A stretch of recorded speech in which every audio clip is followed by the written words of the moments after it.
ইসলামী সংগ্রামী secretary general Mia Mohammad Golam Parwar সহ মঞ্চের নেতৃবৃন্দ, আমার সামনে উপস্থিত সংগ্রামী ভাইয়েরা, সাংবাদিক বন্ধুগণ, আমরা লড়াই করে চলছি জুলাই সনদকে আইনি ভিত্তি দিতে হবে। একটা প্রশ্ন থাকে যে জুলাই সনদকে আইনি ভিত্তি দিতে হবে কেন? না দিলেই বাকি।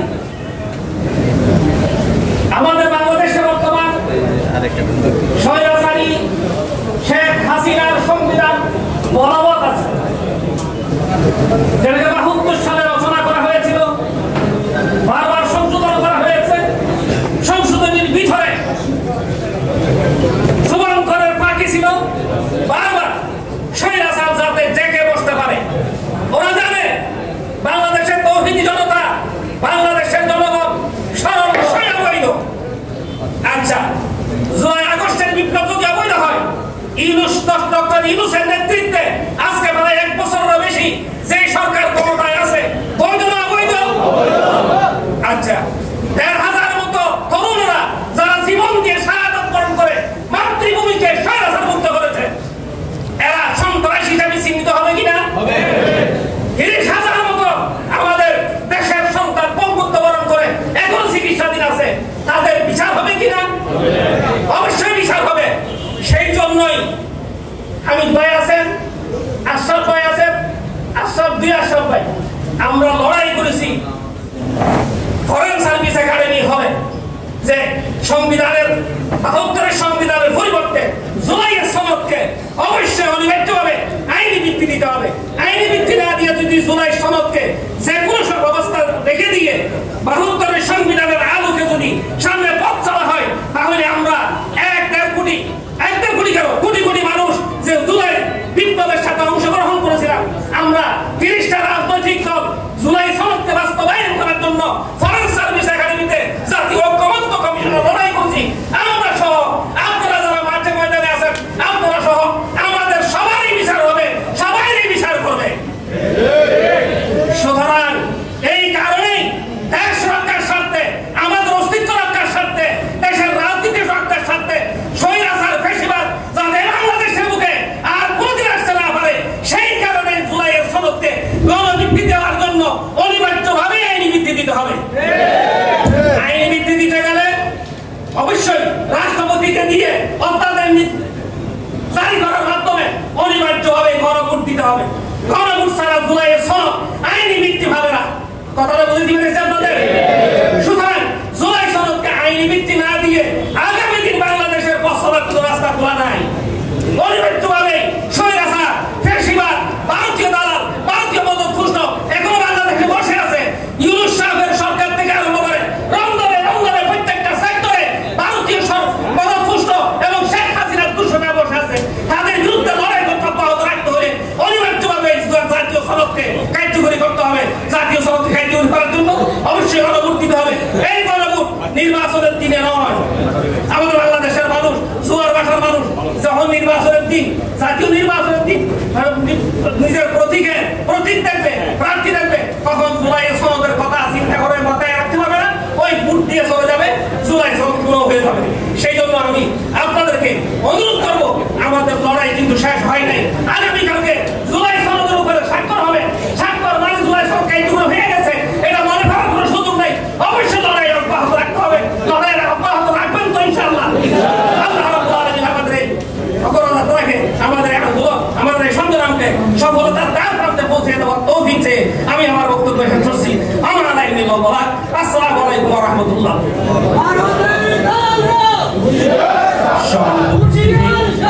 এদেশ আমার বাংলাদেশ, আমার ভালোবাসা। একটি দেশাত্মবোধক গান নিয়ে আসার জন্য অনুরোধ করছি শিল্পী আব্দুল্লাহ নোমান।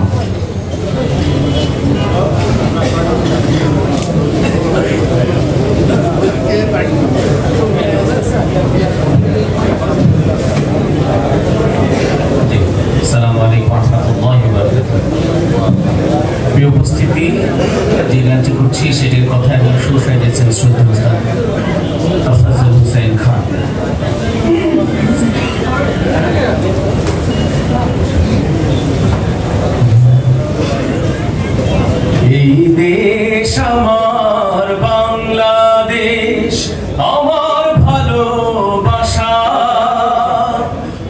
খুনের দামে পেলাম দেশ, লাখো শহীদের স্বপ্ন আশা এই দেশ আমার বাংলাদেশ, আমার ভালোবাসা। খুনের দামে পেলাম দেশ, লাখো শহীদের স্বপ্ন আশা এই দেশ আমার বাংলাদেশ। ও হো হো আহা হা হা হা, ও হো হো আহা হা হা। শত সম্ভাবনা এদেশের বুকে, সন্ত্রাস দুর্নীতি যদি দেই রুখে। শত সম্ভাবনা এদেশের বুকে, সন্ত্রাস দুর্নীতি যদি দেই রুখে। দেশপ্রেম সততাই ভালোবাসা মমতাই, দেশপ্রেম সততাই ভালোবাসা মমতাই, মিলনের সুর হোক প্রাণের ভাষা এই দেশ আমার বাংলাদেশ, আমার ভালোবাসা। খুনের দামে পেলাম দেশ, লাখো শহীদের স্বপ্ন আশা এই দেশ আমার বাংলাদেশ, এই দেশ আমার বাংলাদেশ। ও হো হো আহা হা হা হা, ও হো হো আহা হা হা। শাহজালাল খান জাহানের দেশ, তিতুমির শরিয়তুল্লাহর দেশ, শাহ মখদুম শাহ পরাণের দেশ, কত বিপ্লবী কত সাধকের দেশ। স্বাধীনতার এই সুবর্ণ ক্ষণে সম্প্রীতি বন্ধন আনো প্রাণে প্রাণে। স্বাধীনতার এই সুবর্ণ ক্ষণে সম্প্রীতি বন্ধন আনো প্রাণে প্রাণে। হানাহানি ভুলবো সম্মুখে চলবো, হানাহানি ভুলবো সম্মুখে চলবো, আল্লাহতে রাখবো শেষ ভরসা এই দেশ আমার বাংলাদেশ, আমার ভালোবাসা। খুনের দামে পেলাম দেশ, লাখো শহীদের স্বপ্ন আশা এই দেশ আমার বাংলাদেশ, এই দেশ আমার বাংলাদেশ, এই দেশ আমার বাংলাদেশ।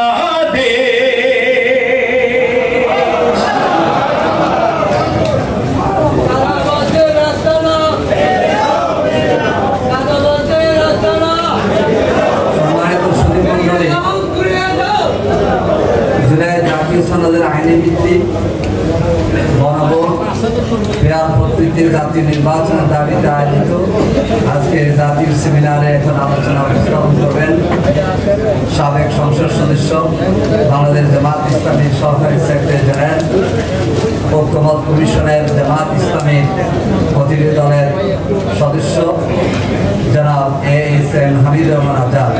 বক্তব্য রাখছেন ডক্টর এএসএম হামিদুর রহমান আজাদ।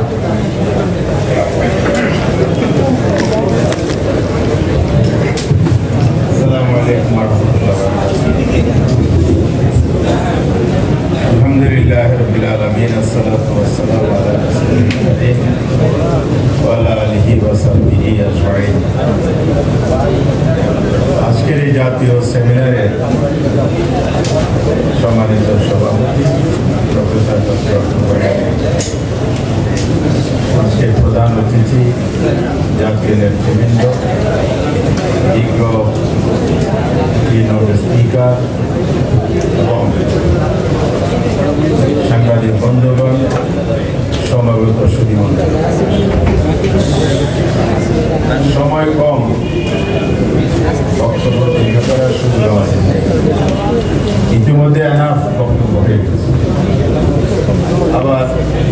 জাতিসহ নেতৃবৃন্দ বক্তব্য রাখবেন। আমরা সকলে জানি বাংলাদেশের 5ই আগস্ট একটি বিপ্লব হয়েছে, একটি অভ্যুত্থান হয়েছে, আবার এটাকে বলা হয়েছে দ্বিতীয় স্বাধীনতা। কোনোটাকে অস্বীকার করা কি যাবে?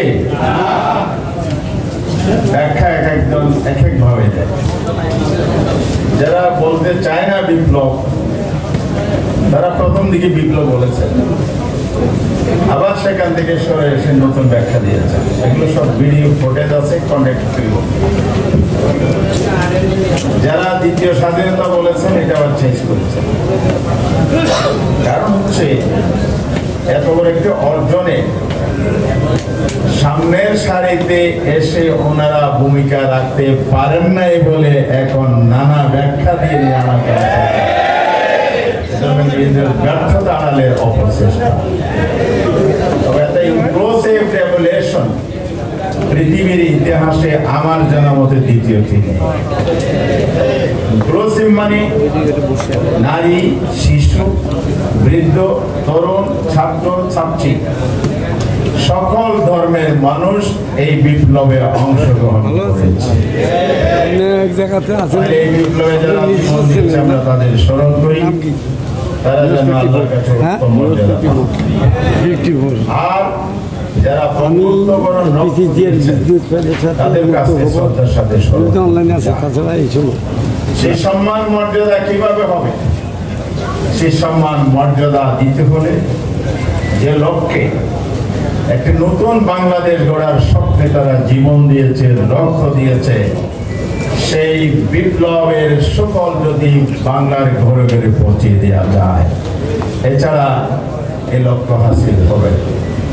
কিন্তু সে লক্ষ্যে আমরা পৌঁছতে পারবো কিনা সেই প্রশ্নটি এসেছে। আজকে নানাভাবে কনফিউশন তৈরি করা হচ্ছে।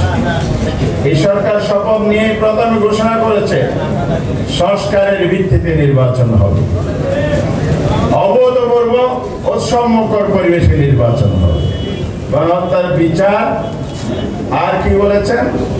সংস্কার, নির্বাচন, তিনটি কথা বলেছে। এটা তাদের প্রতিশ্রুতি।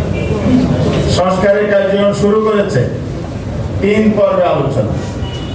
প্রথমে আমরা রাজনৈতিক দলগুলোর সাথে এক একটি দলের সাথে পৃথক আলোচনা। সেখানে 166টি সংস্কারের বিষয়ের মধ্যে উল্লেখযোগ্য সংখ্যক একমত হয়েছে। 19টি বিষয় একমত হয়নি ওখানে। আবার দ্বিতীয় পর্বে 30টি রাজনৈতিক দলের একটি যৌথ আলোচনা হয়েছে। সেখানে আমরা যারা এখানে উপস্থিত আছি রাজনৈতিক দল হিসাবে আমরা সকল বিষয়ে ঐকমত পোষণ করেছি। আর আপনারাই বলেছেন কে বড় দল জানি না, সেই কথিত বড় দলটি 10টি জায়গায় দ্বিমত পোষণ করে নতুন ডিসিশন দিয়েছে। আবার ওনারা বলেন আমরা সংস্কার চাই। আপনারা চান তো সংস্কার? বিচার মানি, তাল গাছটা আমার।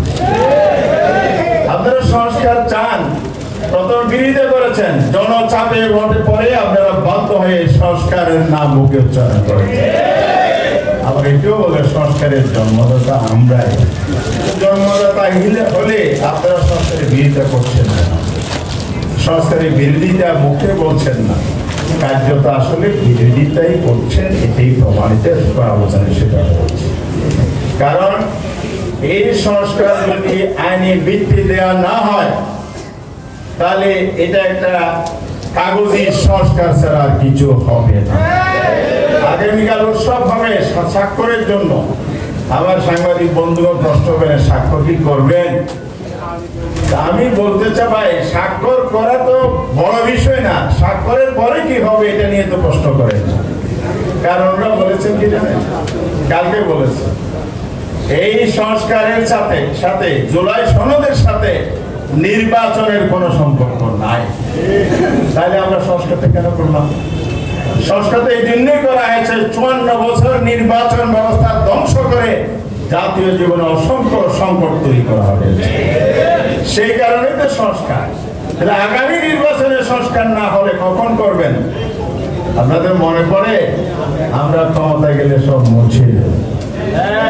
আপনাদের দিলের মধ্যে তো অন্যটা আছে, মুখে যা আছে ওটার সাথে মিল যদি থাকতো তাহলে এগুলো আপনারা বলতেন। এই জন্য আমি বলতে চাই, এই সংস্কারের জন্য অবশ্যই আইনি ভিত্তি দিতে হবে। এছাড়া কোন সংস্কার বাস্তবে কার্যকর হবে না। আর সেটা আইনি ভিত্তির যে প্রক্রিয়া, আদেশ জারি করা, গণভোট দেয়া। বাংলাদেশের সাংবিধানিক ইতিহাস গণভোটের 3টি ইতিহাস আমরা জানি, ৭৭, ৮৫, ৯১। সবগুলোই গণভোটে আমরা দেখেছি বিশ্লেষণ করে, কোনোটাতে ১৭ দিন, কোনোটাতে ২১ দিন লেগেছে। আর ওনারা যুক্তি দেন নির্বাচনের আগে গণভোট দেওয়ার সুযোগ নাই, সময় নেই। তাই আপনি ১৭ দিন, ২১ দিন যদি নভেম্বরে ধরেন, পুরা মাস, এখন কোন মাস?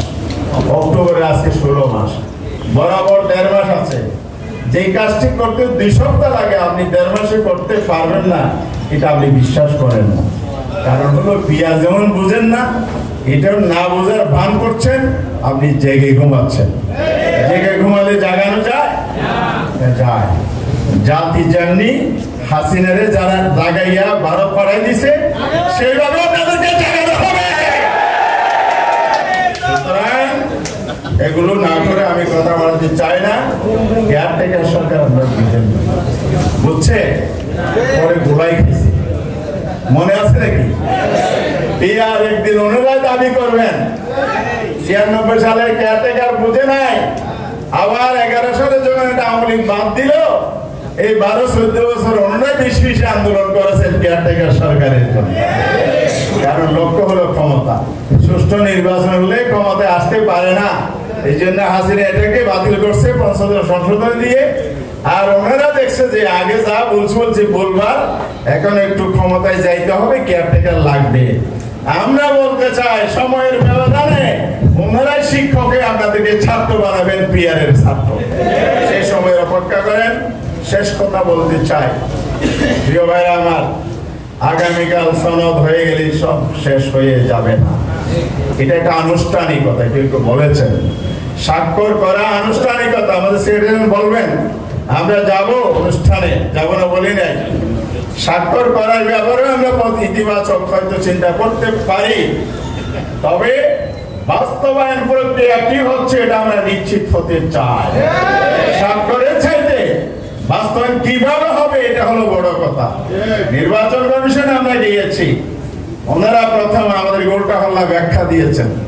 পিয়ারের সংবিধানে নাই বলছিল আর্টিকেল 65(2) সাবাতিয়াল একবারে সংবিধান, ওনারা আমাদেরকে উল্টা বোঝানোর জন্য আনছেন। আমরা ব্যাখ্যা দিয়ে যেটা বলেছি এটাই ওনারা মেনে নিয়েছেন। কারণ হচ্ছে আসলে সবার এই ব্যাপারে সচেতনতা, গভীরতা যদি থাকতো, সুন্দর উদাহরণ দিয়েছে ডক্টর মিজান সাহেব, নিউজিল্যান্ড এবং জার্মান। এই পদ্ধতিও বোঝাই দিলাম, সন্দ্বীপ আর মালদ্বীপ একটা বলে না, সন্দ্বীপে পড়বে একভাবে মালদ্বীপে। আসলে এগুলো কল্পকাহিনী গিয়ে জনগণকে বিভ্রান্ত করে। সংবিধানের অপব্যাখ্যা দিয়ে বাংলাদেশে আপনি জনগণকে বিভ্রান্তি করার সময় শেষ হয়ে গেছে। আমার মহেশখালী এলাকার রিক্সাটাকে জিজ্ঞেস করলাম, ভাই পিয়ার বুঝুনি? ফসা বেশি বোঝার দরকার নাই, কালো টাকার সন্ত্রাস কেন্দ্র দল হবে না, রাতের মধ্যে দিয়ে হবে না, এটা না পিয়ার একটু বুঝছে। তাহলে রিক্সা হলো পিয়ার বুঝে, আর ওনারা বড় বড় তারা বুঝেন না, বুঝবেন সময়ের ব্যবধানে। শেষ কথা যেটা বলতে চাইছিলাম, আমাদের সংগ্রাম অব্যাহত থাকবে। স্বাক্ষর হলে সংগ্রাম শেষ হবে না, প্রয়োজনও শেষ হবে না। বাংলাদেশে যতদিন না পর্যন্ত গণভোটের মাধ্যমে নভেম্বরে গণভোট অনুষ্ঠান করে জুলাই সনদ আইনের ভিত্তি দেওয়া না হবে, ততদিন আমরা রাজপথে থাকবো ইনশাআল্লাহ। আমাদের দাবি আদায় করব এবং আমরা আশাবাদী সে দাবি পূরণ হবে। ডাকসু রাকসু চাকসু পেটে পাইছেন, আজকে কি চলছে? ইনশাআল্লাহ বিজয় আবার হবে। নির্বাচন জুলাই সনদের ভিত্তিতে হবে, জনতার বিজয় অবশ্যম্ভাবী। আসসালামু আলাইকুম। আলহামদুলিল্লাহ, এই পর্যায়ে আলোচনা নিয়ে আসছেন জুলাই আন্দোলনের রাজপথের আরেক সাহসী সৈনিক, ইসলামী আন্দোলন বাংলাদেশের প্রেসিডিয়াম সদস্য অধ্যাপক আশরাফ আলী আকন। অধ্যাপক আশরাফ আলী আকন।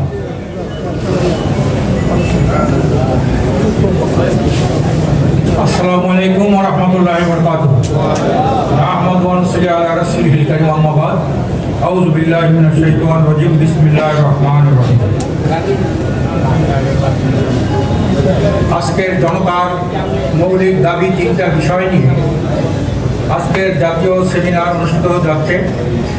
আমি ধন্যবাদ জানাই জাতীয় সেমিনারের সভাপতি, ধন্যবাদ জানাই আজকের সভার প্রধান অতিথি, ধন্যবাদ জানাই যিনি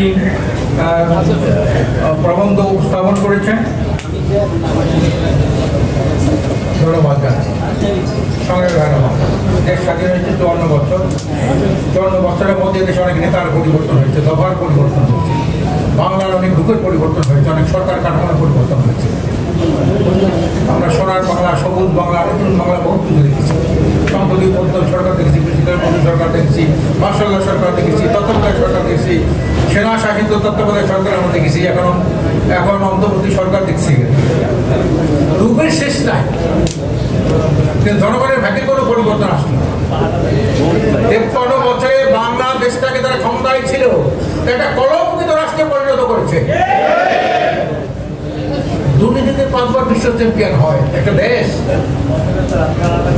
এই যে মানুষ কামনা করে দেশে এত বুদ্ধিজীবী, এত কোর্ট কাছারি, আইনবিদ, শিক্ষাবিদ, প্রশাসন, কত কিছু আছে, এর মধ্যে 5 বার বিশ্ব দুর্নীতি চ্যাম্পিয়ন। এটা আমরা ঐতিহ্য সূত্রে পেয়েছি। এটা শেখ মুজিবুর রহমান উনি বলেছিলেন যে সবাই পায় সোনার খনি, আমি ঈশ্বরের খনি। এই সোনার খনি দিয়ে দেশে ক্ষমতা শুরু হইল। নির্বাচনে ভোট চুরি, 73 সালে নির্বাচনে ভোট চুরি আমরা দেখেছি কিভাবে তারা ক্ষমতা।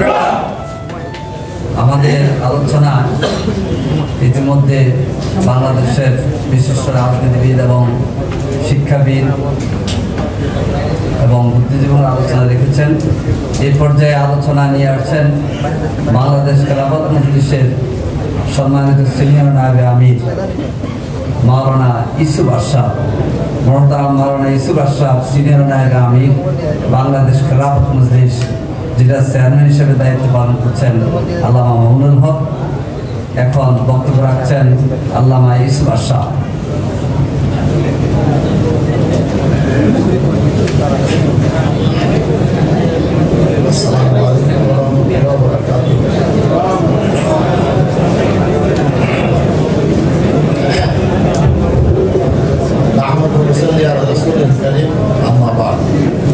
আজকের এই সেমিনারের মোহতারাম সভাপতি, উপস্থিত প্রধান অতিথি এবং কিনোট পেপার উপস্থাপনকারী, জাতীয় নেতৃবৃন্দ, সুধীমণ্ডলী, সাংবাদিক ভাইয়েরা এবং বিভিন্ন দলের নেতৃবৃন্দ, 2024 সালে যে বিপ্লব হয়েছে, এই বিপ্লব শুধু একটা নির্বাচনের জন্য হয় নাই। যদি একটা নির্বাচনের জন্য বিপ্লব হতো তাহলে প্রায় 2000 মানুষ শহীদ হওয়ার কোনো প্রয়োজন ছিল না। যদি একটি শুধু নির্বাচনের জন্য যদি একটি বিপ্লব হতো তাহলে প্রায় 25,000 লোক পঙ্গু, আহত এবং হাত পা হারা হওয়ার কোনো প্রয়োজন ছিল না। এই বিপ্লব হয়েছে রাষ্ট্রের একটা গুণগত পরিবর্তনের জন্য।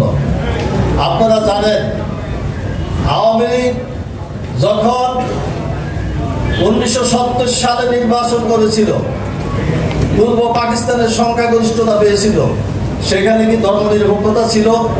কি বলেন? সেখানে কি সমাজতন্ত্র ছিল? স্বাধীনতার ঘোষণাপত্র 1971 সালে, সেখানে ধর্মনিরপেক্ষতা ছিল, সেখানে সমাজতন্ত্র ছিল। কিন্তু 72-এর সংবিধানে কিভাবে ধর্মনিরপেক্ষতা আসলো, কিভাবে সমাজতন্ত্র আসলো, এই ম্যান্ডেট তারা কোথায় পেল?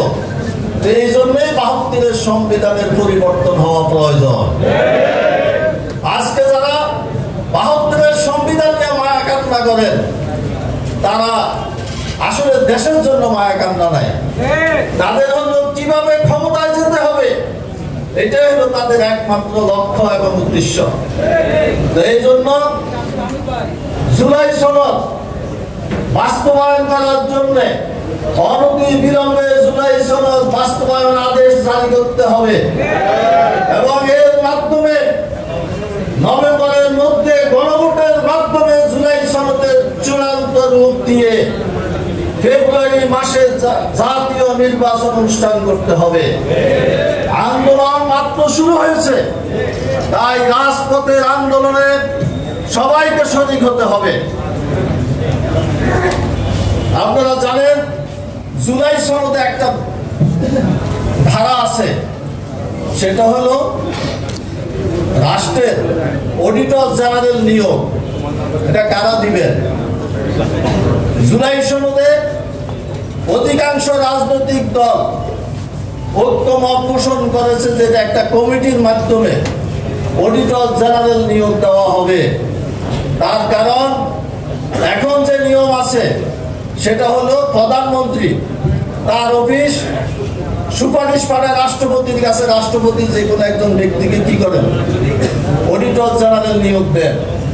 এর মাধ্যমে নিয়োগদাতার অডিট যখন অডিটর করতে যাবে তখন কি তাদের অনিয়ম ধরবে? তাদের চুরি কি ধরবে? সেটা কখনো ধরবে না। এই জন্য অধিকাংশ রাজনৈতিক দল ঐক্যমত পোষণ করেছিলেন যে সরকারি দল বিরোধী দল মিলে যৌথভাবে একটি কমিটির মাধ্যমে অডিটর জেনারেল নিয়োগ দেওয়া হবে। কিন্তু তথাকথিত বড় দল সেখানে নোট অফ ডিসেন্ট দিয়েছে।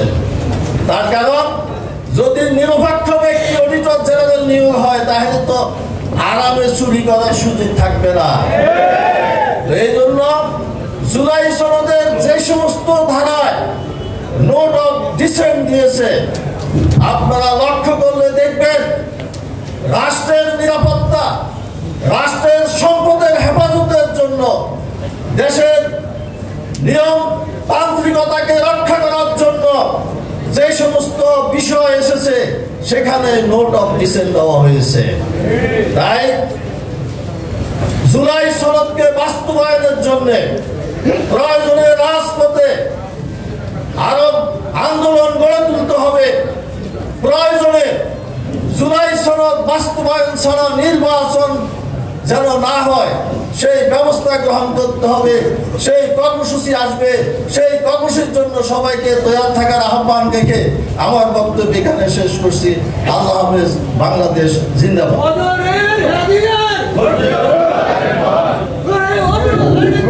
ধন্যবাদ সম্মানিত আলোচককে। এই পর্যায়ে আলোচনা নিয়ে আসছেন বাংলা খেলাফত মজলিসের সম্মানিত নায়েবে আমির মাওলানা আহমদ আলী কাসিমি। খেলাফত মজলিসের নায়েবে আমির মাওলানা আহমদ আলী কাসিমি।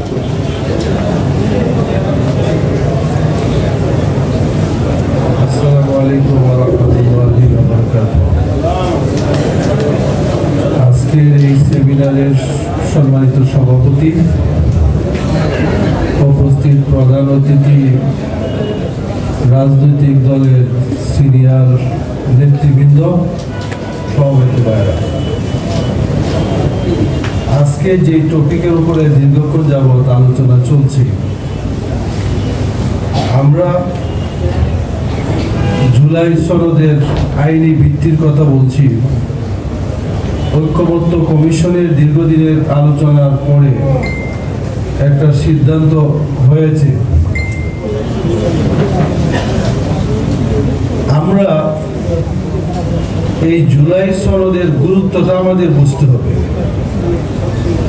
ফ্যাসিস্ট হাসিনার বিরুদ্ধে যারা নিজেদের জানবাজি রেখে সংগ্রাম করে এই দেশের মানুষকে উদ্ধার করেছে, তাদের সুরক্ষার জন্য এই জুলাই সনদ এবং নতুন করে কোনো ফ্যাসিস্ট যাতে বাংলাদেশে তৈরি না হয় সেজন্য জুলাই সনদ। মানুষ আন্দোলন করছে কিসের জন্য? শুধুমাত্র শেখ হাসিনার পরিবর্তনের জন্য না, শেখ হাসিনার এই দীর্ঘ 17 বছরে যেই ধরনের জুলুম নির্যাতন যেই কৌশলে করেছে, আমরা অধ্যক্ষ মাওলানা হাফেজ ইউনুস আহমেদ, মহাসচিব ইসলামী আন্দোলন বাংলাদেশ, ইসলামী আন্দোলন বাংলাদেশের সংগ্রামী মহাসচিব অধ্যক্ষ হাফেজ মাওলানা ইউনুস আহমেদ এখন বক্তব্য রাখছে।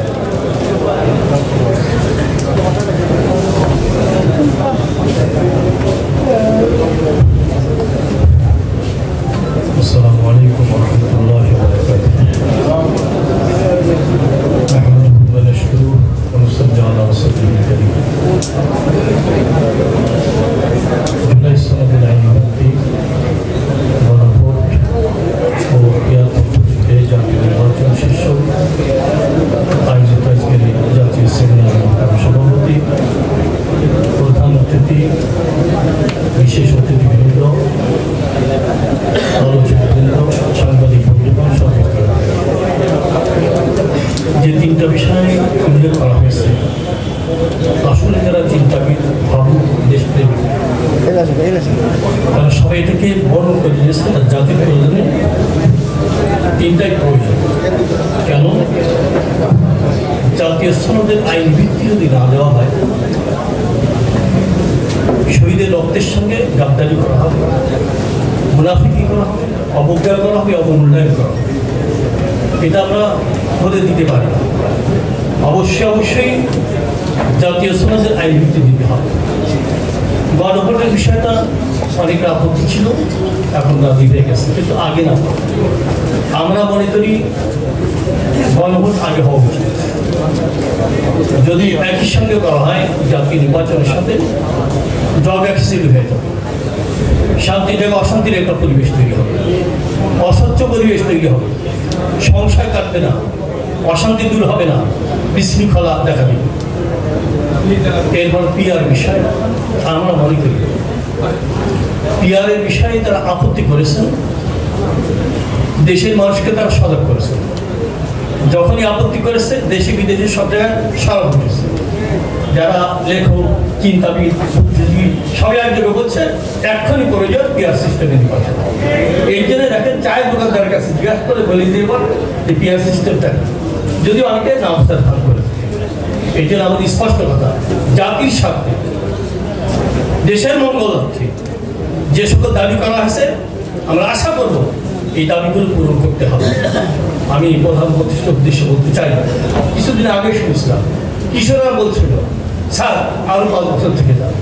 বর্তমানে কিন্তু এইটা বলা বলি দিচ্ছে না, কারণ কিছু কর্মকাণ্ডে মানুষের মধ্যে হতাশা আসছে, সন্দেহ সৃষ্টি হচ্ছে।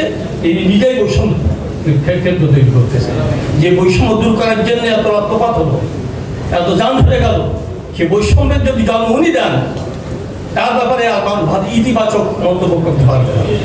দেশের মানুষ এখন খেপে উঠতেছে, ক্ষুব্ধ হচ্ছে, বিরক্ত হচ্ছে। আমরা চাই যেমনভাবে এসেছিলেন, যেমনভাবে বসেছিলেন, সসম্মানে বিদায় নেন। আপনি অপমানিত হয়ে, অপদস্থ হয়ে বিদায় নেন, আমরা চাই না। এই জন্যে দেশের সাথে যারা জনগণের সাথে যে দাবিগুলো করা হচ্ছে পুরোপুরি মেনে নেবেন, আর সুষ্ঠু একটা নির্বাচনের পরিবেশ তৈরি করবেন। আমরা এমনটা দেখতে চাই না, পূর্বে যারা দেখেছি 54 বছর ধরে এমন অবস্থা, এমন পরিবেশ, এমন পরিস্থিতি, এমন চিত্র আমরা দেখতে চাই না। সবাইকে ধন্যবাদ। আমি আলোচনা সংযোগ করছি। আসসালামু আলাইকুম। ধন্যবাদ ইসলামী আন্দোলনের সংগ্রামী মহাসচিবকে, তিনি সংক্ষেপে সংক্ষিপ্ত বক্তব্য লিখেছেন। আমাদের মাঝে চলমান আন্দোলনের আমাদের 3জন শিষ্যমানের দায়িত্বশীল রয়েছেন। বাংলাদেশ খেলাফত আন্দোলনের সম্মানিত নায়েবে আমির মাওলানা মুজিবুর রহমান হামিদি, আরও রয়েছেন খেলাফত মজলিসের যুগ্ম মহাসচিব অধ্যাপক আব্দুল জলিল, আরও উপস্থিত রয়েছেন ইসলামী আন্দোলন বাংলাদেশের সহকারী secretary general Ahmad Abdul Qayyum.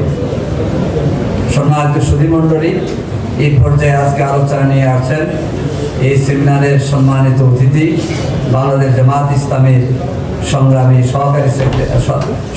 Secretary general, সাবেক এমপি, রাজপথের জুলাই যোদ্ধা অধ্যাপক মিয়া গোলাম পরওয়ার, সাবেক এমপি অধ্যাপক মিয়া গোলাম পরওয়ার।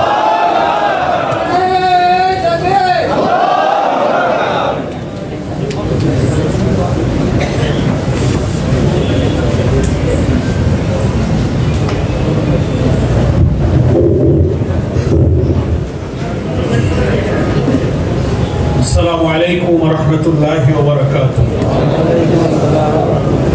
আলহামদুলিল্লাহি রাব্বিল আলামিন, والصلاة والسلام على سيد المرسلين وعلى آله وصحبه أجمعين। আজকে এই গুরুত্বপূর্ণ জাতীয় সেমিনার, যা জুলাই সনদের আইনি ভিত্তি, গণভোট ও পিআর পদ্ধতির নির্বাচনের উপরে আয়োজন করা হয়েছে, বাংলাদেশের বিভিন্ন শ্রেণী পেশার মানুষের সমন্বয়ে জাতীয় সেমিনার বাস্তবায়নের কমিটির উদ্যোগে আজকের এই সেমিনারের সম্মানিত সুযোগ্য সভাপতি, ইসলামিক ইউনিভার্সিটির সাবেক ভাইস চ্যান্সেলর অধ্যাপক ডক্টর মোহাম্মদ কোরবান আলী, আজকের এই অত্যন্ত সমৃদ্ধ এবং প্রাণবন্ত সেমিনারের যিনি কিনোট স্পিকার ছিলেন, বাংলাদেশ সুপ্রিম কোর্টের বিশিষ্ট আইনজীবী ব্যারিস্টার মোহাম্মদ বেলায়েত হোসেন। আপনারা দেখতে পাচ্ছেন আজকের এই সেমিনারের সভামঞ্চে অনেক গুণীজন উপস্থিত আছেন। এখানে যেমন জাতীয় রাজনৈতিক নেতৃবৃন্দ উপস্থিত আছেন দেশের অবসরপ্রাপ্ত বিচারপতি, সাংবাদিক, শিক্ষাবিদ, বিশিষ্ট আলেমে দ্বীন, অনেক তরুণ সমাজচিন্তক এবং ছাত্র নেতৃবৃন্দ, বিভিন্ন শ্রেণী পেশার মানুষ এখানে সামনে মঞ্চে উপস্থিত আছেন।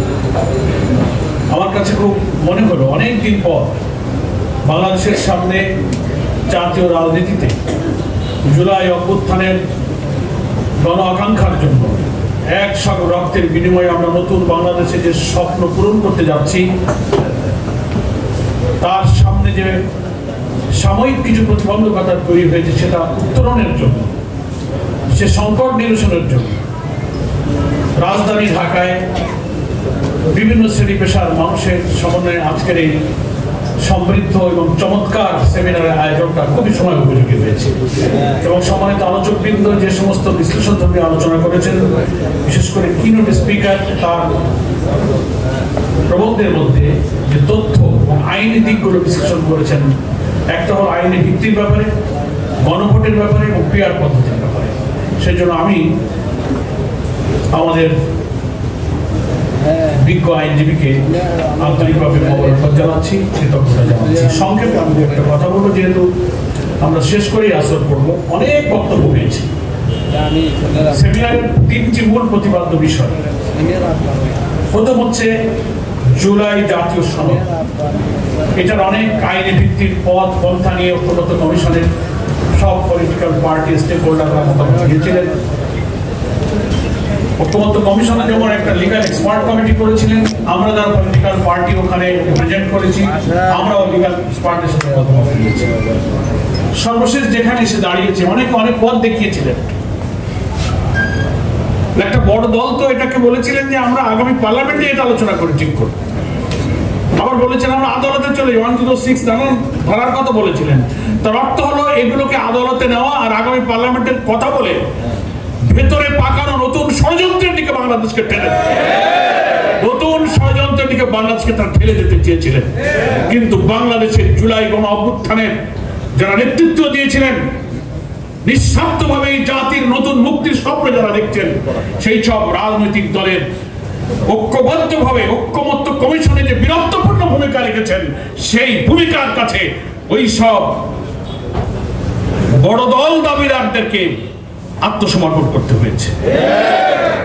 তারা যা বলেছেন সব কথা তারা গ্রহণ করেন। সেজন্য আমি ধন্যবাদ জানাই প্রায় 30-31টি দলের মধ্যে 25-26টি রাজনৈতিক দল প্রায় প্রত্যেকটি ব্যাপারে তারা ঐক্যমত্য কমিশনে একমত হয়ে ভূমিকা রেখেছে।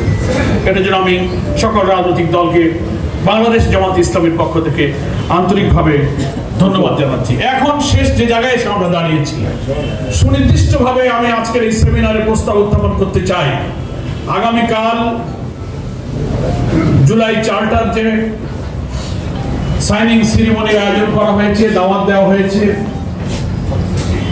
আমরা ভেবেছি আমাদের প্রয়োজনীয় যে সমস্ত সমস্যা এখনো নিষ্পত্তি হয়নি, তার যে প্রচেষ্টা অব্যাহত আছে সেগুলো আলোচনার ভিত্তিতে সমাধানের কোনো সুযোগ যদি আমরা দেখি, আমরা আমাদের এই স্বাক্ষর অনুষ্ঠানে যাওয়ার উপরে আপত্তি থাকবে না। আমরা আমন্ত্রণ পেয়েছি, কিন্তু আমরা চিন্তা করছি আমরা কালকে কি ভূমিকা রাখবো। কিন্তু মাননীয় প্রধান উপদেষ্টা সরকারের যিনি এখন আছেন ডক্টর প্রফেসর মোহাম্মদ ইউনূস, আপনাকে বিশেষভাবে আমি নিবেদন করতে চাই, আপনি কোনো রাজনীতি করেন না, এখন এদেশের মানুষ আপনার প্রতি আস্থা রাখে। আপনি এসেছিলেন এদেশের মানুষের আকাঙ্ক্ষার ভিত্তিতে, আপনি ইচ্ছা করে আসেন এবং এসেও আপনি বলেছেন যে আমার দেশ শাসন করার কোনো ইচ্ছা নাই, আমি একটা অবাধ জাতীয় স্বচ্ছ গ্রহণযোগ্য নির্বাচন দিয়ে আমি আমার কাজে ফিরে যেতে চাই। পৃথিবীর এরকম শাসকের খুব অভাব আছে, ক্ষমতা হাতে পেয়ে স্বেচ্ছায় চলে যেতে চায়, তার দায়িত্বটুকু পালন করে। এটার জন্য আপনি জাতির কাছ থেকে ধন্যবাদ পাওয়ার জন্য। কিন্তু আমরা খুব দুঃখের সাথে লক্ষ্য করছি, আপনি যে উপদেষ্টা পরিষদ গঠন করেছেন, দু একজন উপদেষ্টা আপনাকে চারিপাশে ঘিরে আপনার এই গণতন্ত্রের উত্তরণের অপ্রতিরোধ অগ্রযাত্রাকে ব্যাহত করার জন্য একটি বিশেষ দলের সাথে গোপন সম্পর্ক রেখে নানানভাবে আপনাকে নানান সময় বিভ্রান্ত করার চেষ্টা করা হবে। এর থেকে আপনি সাবধান থাকবেন, সতর্ক থাকবেন। আমাদের সুনির্দিষ্ট প্রস্তাব একেবারেই জুলাই সনদ স্বাক্ষর অনুষ্ঠানের পূর্ব মুহূর্তে আমরা আজকে প্রস্তাব দিচ্ছি। এই জাতির অধিকাংশ জনগণ, অধিকাংশ ভোটার পিআর পদ্ধতির পক্ষে, কিন্তু সার্ভেতে সেটা এসেছে। আমরা গণভোটের দাবি করছি। একটা রাজনৈতিক দল, আমার অনেক আগের আলোচনা বলেছেন, ওনারা পিআর বোঝেন না, খায় না, মাথায় দেয়, নানান কথা বলে তুচ্ছ-তাচ্ছিল্য করেছেন। আমি শ্রদ্ধার সাথে বলি, বাংলাদেশের গুরুত্বপূর্ণ পলিটিক্যাল পার্টির রাজনৈতিক যে কোনো প্রস্তাবকে সমালোচনা করার অধিকার সব দলের আছে, কিন্তু তার ভাষা হতে হবে মার্জিত, তার ভাষা হতে হবে শোভন। এই ধরনের তুচ্ছ-তাচ্ছিল্য করে সমালোচনা করাটা কোনো রাজনৈতিক ব্যক্তিত্বের সাথে মানায় না। এখনো সুযোগ আছে। আমরা যারা পিআর পদ্ধতি চেয়েছিলাম, হ্যাঁ ঠিক আছে, কেউ আপার হাউসে চেয়েছেন, কেউ লোয়ার হাউসে এসেছেন। নতুন সাংবিধানিক সংস্কারে দ্বিকক্ষ বিশিষ্ট পার্লামেন্টের প্রস্তাব করা হয়েছে এবং ঐক্যমত্য কমিশনের যে সুপারিশ করা হয়েছে, তারা সেখানে আপার হাউসে পিআর পদ্ধতি প্রস্তাব করেছে, সেখানেও বিএনপি নোট অফ ডিসেন্ট দিয়ে রেখেছে। আমরা ইসলামী আন্দোলন বাংলাদেশ সহ অনেকগুলো দল আমরা চেয়েছি উভয় হাউসে পিআর হোক, আবার কেউ কেউ বলেছেন আপার হাউসে হোক, নো প্রবলেম। কিন্তু পিআর এই কমন পলিসির ব্যাপারে তো একটা ঐক্যমত্য তৈরি হয়েছে, কেউ আপার, কেউ লোয়ার, কেউ উভয় জায়গায়। কিন্তু পিআর কে আপনি বুঝবেন না, অধিকাংশ মানুষ কমনলি যে পিআর এর ইলেকট্রাল প্রসেসকে মেনে নিয়েছে। পৃথিবীর 91টা আধুনিক গণতান্ত্রিক দেশে যে পদ্ধতি সবচেয়ে জনপ্রিয়, আপনি সেই পদ্ধতি আপনি বোঝেন না। আপনি যদি না বোঝেন তো বলার দরকারটা কি জাতিকে? আপনি পড়েন, গোপনে বাসায় গিয়ে বই খুলে পড়েন, জাতিকে বলার দরকারটা কি? এতে কি আপনার মর্যাদা, ইমেজ, ডিগনিটিকে বৃদ্ধি পেয়েছে? সেজন্য আমার প্রস্তাব, যেহেতু ডক্টর প্রফেসর মোহাম্মদ ইউনূস সাহেব একদিকে তিনি head of the national consensus commission, আবার তিনি হেড অফ দি গভর্নমেন্ট, দুইটা জায়গার আপনি প্রধান। আপনার কাছে অনুরোধ, আপনি যে গণভোটের প্রস্তুতি নিচ্ছেন, এই জুলাই জাতীয় সনদ যে খসড়া তৈরি করা হয়েছে, তার মধ্যে এই উভয় হাউজে পিআর পদ্ধতির প্রস্তাবকে অন্তর্ভুক্ত করুন, সেটা আপনি গণভোটে দিন। যদি জনগণ গণভোটে এটাকে অ্যাকসেপ্ট করে, জাতিকে সেটা মেনে নিতে হবে। যদি অ্যাকসেপ্ট না করে, তাও জাতিকে মানতে হবে। কিন্তু আপনি জনগণের মতামত না নিয়ে এটাকে আপনি উপেক্ষা করবেন কি করে? গণভোটে যেহেতু আপনি যাবেন, মানে এটাকে আপনি জুলাই চার্টারের মধ্যে আপনি অন্তর্ভুক্ত করুন, এটা আমাদের একটা দাবি। দ্বিতীয় হচ্ছে, 84টি বিষয়ে আমরা একমত হয়েছি, 166টি বিষয়ে কমিশন সুপারিশ পেশ করেছিল। 20টি গুরুত্বপূর্ণ সাংবিধানিক বিষয়ে মেজর ডিফারেন্স অফ ওপিনিয়ন থেকে সেটার উপরে প্রায় 23টি মিটিং আলোচনা হয়েছে। প্রায় আমরা সব একমত হয়েছি। একটা দল প্রায় 8টা 9টা জায়গায় নোট অফ ডিসেন্ট দিয়েছে। আমরা প্রস্তাব দিচ্ছি, গণভোটে যে প্রস্তাবনা তৈরি করা হবে, ঐক্যমত্য কমিশন যে সুপারিশগুলো পেশ করেছে, সেগুলোই সব আপনি গণভোটের প্রস্তাবে দিয়ে দেবেন। যারা ডিসেন্ট দিয়েছে, ডিসেন্ট হচ্ছে ভিন্ন মত, ঐক্যমত্য কমিশনের সুপারিশের পরে ভিন্ন মত দেওয়ার অধিকার আছে। এটা আইন, গণতন্ত্র এবং বিধি, এটা একটা বিউটি, সেটা অধিকার আপনার আছে। কিন্তু গণভোটের প্রস্তাবনার মধ্যে ডিসেন্ট গুলোকে সংযুক্ত করা যাবে না। ঐক্যমত্য কমিশন যা সুপারিশ করছে পুরোটা গণভোট নিয়ে দেবে, হ্যাঁ বলবে অথবা না বলবে, এটা আমার প্রস্তাব। দ্বিতীয় হচ্ছে যে গণভোট কখন হবে? কেউ বলছেন একই দিনে হবে, জাতীয় নির্বাচন আর গণভোট। তার প্রবলেম গুলো কিন্তু ওনারা বলেছেন। মেজর তিনটা সমস্যা হচ্ছে একদিনে ভোট হলে। এক নম্বর, একদিনে ভোট হলে একটাও তার মার্কার প্রতীকে ভোট দেবে, আবার সে জুলাই সনদ বুঝে শুনে হা বা না করবে। একটা ভোট কাস্টিং হতে কত মিনিট সময় লাগে, কয় ঘন্টা ভোট হবে? একজন ভোটারকে চিন্তা করে এইসব ভোট দিতে গিয়ে প্রতি মিনিটে প্রতি সেকেন্ডে কতটা ভোট কাস্ট হচ্ছে এই হিসাব করে আমরা দেখেছি প্রচুর ভোটার কিন্তু শেষ পর্যন্ত ভোট দিতে পারবে না, লাইনে দাঁড়িয়ে থাকবে, সময় শেষ হয়ে যাবে। এটা একটা প্রবলেম। দ্বিতীয় প্রবলেম হচ্ছে যে আগে যদি এটা নিষ্পত্তি না হয় গণভোটে যে কি কি সংস্কার হতে যাচ্ছে, সাংবিধানিক রাজনৈতিক এত সংস্কার কি চলছে, জাতি জানবে তারপরে না কোন দলকে ভোট দেবে। একই দিনে যদি নির্বাচন হয় আর গণভোট হয় তো জাতি তো ভোটের আগে জানতে পারলো না যে কি কি সংস্কার হচ্ছে। ফলে গণভোটে ইয়েস নো কি হলো ভোটারকে জানবে, তারপর মাথা ঠান্ডা করে ভোটার ভোট দেবে। বিফোর ন্যাশনাল ইলেকশন আমাদের এই গণভোটটা দিতে হবে এবং আমরা মনে করি প্রায় সব দল যে নভেম্বরেই গণভোট হওয়ার পর উপযুক্ত সময়। আরেকটা জটিলতা আছে, প্রায় জাতীয় নির্বাচনে যত নিরপেক্ষ হোক আর কেয়ারটেকার হোক, কিছু কিছু ভোট কেন্দ্রে কিন্তু ভোটের দিনে সংঘাত সহিংসত হয় না বলেন? 5টা ভোট কেন্দ্রে ভোট বন্ধ হয়ে গেল, মারামারি। এর মধ্যে যদি ঘটে, ভোট যদি বন্ধ হয়ে যায়, যেহেতু প্রতীকের ভোট হবে, দলের ভোট হবে, তাহলে গণভোটের দশাটা কি হবে? একটা কেন্দ্রেই তো ভোট হবে, তো ওই কেন্দ্রে মারামারি হলো, 10টা কেন্দ্রে ভোট বন্ধ হলো, গণভোটের রেজাল্ট কি করবে আপনি বলেন? ক্রিটিক্যাল সিচুয়েশন তৈরি হবে। সেই জন্য কোন ক্রমে একদিনে গণভোট করা যাবে না, নভেম্বরে গণভোট আমাদের করতে হবে। সর্বশেষ কথা বলি যে এই জুলাই সনদ বাস্তবায়ন, গণভোটের আয়োজন ও আইনি ভিত্তিতে প্রক্রিয়া করা হয়েছে যে জুলাই সনদ বাস্তবায়ন একটা আদেশ রাষ্ট্রপতি দেবেন, তার ভিত্তিতে সেই গণভোটটা হতে হবে। যদি আমরা একমত হয়ে এটার উপরে যাই, একটা অবাধ নিরপেক্ষ নির্বাচনের সম্ভাবনা আছে। কিন্তু এখনই প্রশ্ন তৈরি হয়েছে, সরকারের অভ্যন্তরে থাকা কিছু ব্যক্তি গভর্নমেন্টকে মিসগাইড করে নির্বাচনের আগে লেভেল প্লেইং ফিল্ড নষ্ট করে ডিসি, এসপি, ইউনো, সচিব, আমলা বিভিন্ন জায়গায় একটা দলের নির্দেশনায় তারা বদলির তদবির শুরু করেছেন। তারা তাদের দলীয় লোকগুলোকে এনে নিয়ে একটা চেয়ারে বসাচ্ছেন। তাহলে এত সংস্কার করে লাভটা হবে কি?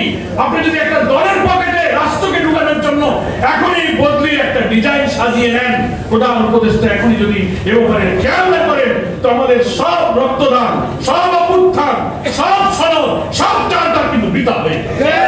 এই জন্য প্রশাসনকে নিরপেক্ষ রেখে লেভেল প্লেইং ফিল্ড করার মধ্য দিয়ে আর এই সংস্কার প্রস্তাব অবিলম্বে জাতির আকাঙ্ক্ষা অনুযায়ী বাস্তবায়নের মধ্য দিয়ে হয়তো আমরা আমাদের শহীদদের স্বপ্ন পূরণ করতে পারবো। আজকের এই সেমিনারে সকলকে আবার ধন্যবাদ জানিয়ে আমি আমার বক্তব্য শেষ করছি। আল্লাহ হাফেজ। বাংলাদেশ জিন্দাবাদ।